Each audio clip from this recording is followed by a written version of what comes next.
You know what it's like when you fall out with one of your best friends? It can get nasty fast. That is basically what's happening with Donald Trump and the UK Prime Minister, Sir Keir Starmer. And Starmer says no matter how much pressure he comes under from the White House, the UK is not joining the Iran war. I'm not going to change my mind. I'm not going to yield. It is not in our national interest to join this war. Trump has been complaining for weeks that the UK is not doing enough to help him, and he's even threatening to rip up a US-UK trade deal that was signed last year. What is striking is that until recently, these two had a surprisingly warm friendship. They were an unlikely political pairing, the living embodiment of what's often known as the special relationship between Britain and America. But now Donald Trump says he feels let down by the UK, just at the point when he is about to host King Charles in Washington in a couple of weeks' time. And all of a sudden, this special relationship is looking really awkward.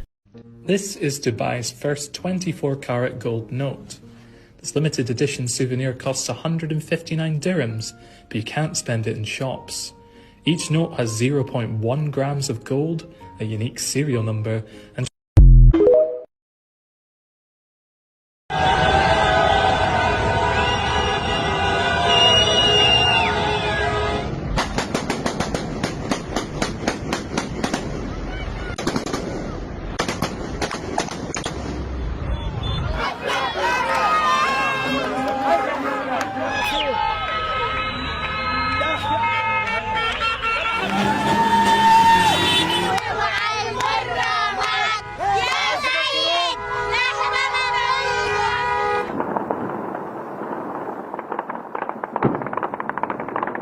After 4 long years of brutal inflation under Biden and congressional Democrats, you deserve every single penny that you're getting now because you had to suffer. You suffered.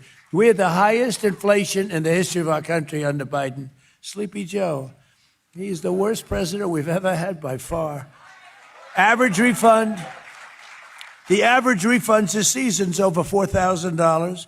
And here in Las Vegas, many workers have reported refunds of $5,000, $6,000, $7,000, $8,000 or more, and they've never had anything. It's all from no tax on tips alone. So, and then don't forget, you have no tax on Social Security for our seniors. A lot of seniors out there. And you have no tax on overtime. You know, this state covers them all. It wasn't just the AI-generated image of President Trump that he posted of himself as Jesus Christ, or even this image of himself as Pope. Good afternoon, everyone. Could you hear our amen in there? We just said a little loud prayer as a team. President Trump and his administration have leaned heavily into religion during his second term. So America has always been a nation that believes in the power of prayer. And we will never apologize for our faith, ever, ever, never, never. Including invoking religion when it comes to the war in Iran. Give them wisdom in every decision, endurance for the trial ahead, unbreakable unity, and overwhelming violence of action against those who deserve no mercy. Now, perhaps this isn't that surprising. Evangelicals and Catholics have made up a large swath of Trump's base for the last decade. But President Trump's latest actions are threatening to splinter his religious base. He has been taking on Pope Leo in a public forum, basically dissolving the line between politics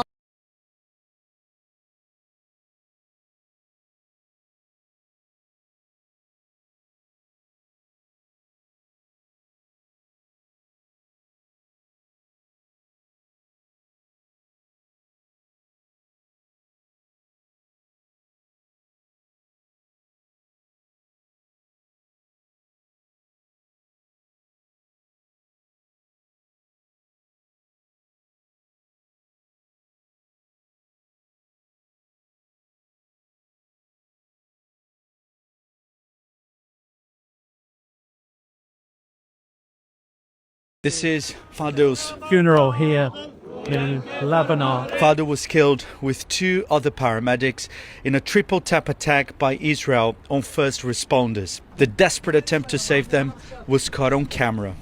The Israeli military hasn't explained why he had to carry out 3 successive attacks on paramedics. There is a lot of sadness, pain here, but also a lot of anger.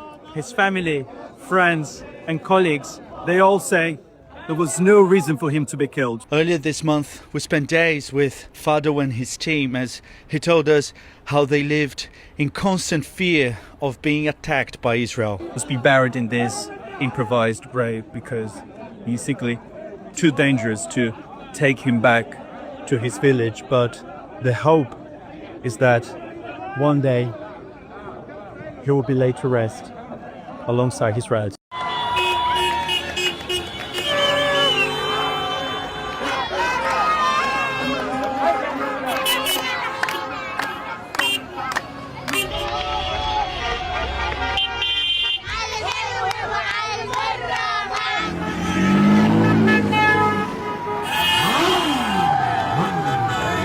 This spot where I'm standing in Washington, D.C. is where President Donald Trump wants to build a huge new memorial arch. The Trump administration have just released their designs, 250 feet high, 1 foot for every year that the United States has existed. Just for context, that would be more than double the height of the Lincoln Memorial, which you can see over the bridge there. Critics, though, are not happy at all about the plans and size of this arch. The main concern is that it will block this really historic view of the Lincoln Memorial over there from the Arlington Cemetery, which is over here. And this is where a lot of veterans in the United States are buried. In fact, a group of veterans are suing the Trump administration over these plans. They say that it will affect their experience visiting the Arlington Memorial and do a disservice to the military service that they and others provided. They've also accused it of being a vanity project of Donald Trump. The Trump administration say this arch is officially to celebrate the 250-year anniversary. You, Iran, can choose a prosperous future, a golden bridge, and we hope that you do for the people of Iran. In the meantime, and for as long as it takes, we will maintain this blockade, successful blockade. But if Iran chooses poorly, then they will have a blockade and bombs dropping on infrastructure, power, and energy. The world watched, and so did you, as the U.S. military moved seamlessly from major combat operations to a world-class blockade. We can make that transition again, very quickly and even more powerfully than ever. At the direction of President Trump, the War Department will ensure that Iran never has a nuclear weapon. Never. We'd prefer to do it the nice way, through a deal led by our great vice president and negotiating team, or we can do it the hard way. We urge this new regime to choose wisely. Everybody is looking at their tax return. They're getting tremendous amounts of money back. President Trump is trying to make a midterm pivot, coming here to Las Vegas to refocus Americans' attention on the economy and highlight his no tax on tips policy. It helps tremendously, honestly. So I'm super grateful for it. Trump's argument is that Americans are better off because of Republican policies. But the war with Iran has upended the president's affordability message, with skyrocketing gas prices and economic instability raising major concern among Republicans about their chances of holding the House and maybe even the Senate in November. We had the best economy in the history of our country in my first term, and we're blowing it out now. We're blowing it away now. And despite our little diversion. So we wanted to ask Nevadans who depend on tips how it's going. Being in a tips-based industry, having something that allows for more consistency and gives me a little more breathing room when it comes to rent, gas, food, all that. It is a benefit. How much of your livelihood, your business? It's Friday, April 17th, and here are the latest updates. The UAE has welcomed the announcement by U.S. President Donald Trump of a ceasefire agreement between Lebanon and Israel. In an official statement, the Ministry of Foreign Affairs expressed hope that this step will help create a more stable environment across the region. The UAE also reaffirmed its full solidarity with Lebanon during this critical time. Now, here in the UAE, Dr. Anwar Gargash, the diplomatic advisor to the president, said Iran is trying to rebuild bridges of relations with the countries of the region. He also said Iran lost the war and the UAE has won. The UAE was subject to more than 2,800 Iranian missiles and drones, of which 96% of them were shot down. Meanwhile, it's now been more than 1 week with no missile or drone attacks reported in the country.